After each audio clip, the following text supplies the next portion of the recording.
Ganito gumagana ang stealth mode sa aking electric Corvette 2024 Chevy Corvette E-Ray. Buksan mo ang pinto dito, pumasok ka at kailangang nakasuot ang seatbelt. Intro screen ko ngayon, susi at cup holder, 2 beses pakaliwa ang mode, magbabago na ang screen.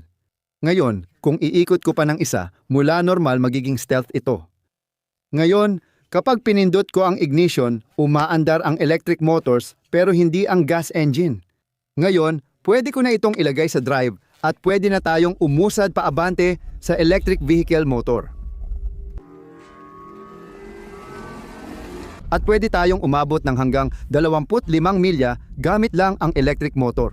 Ngayon, kapag inapakan ko ang gas, kusa nitong sisindihan ang makina. Yan ang aking electric hybrid Chevy Corvette E-Ray all-wheel drive, 645 horsepower hybrid ang kinabukasan. Gusto mo man o hindi, ano ang opinion mo?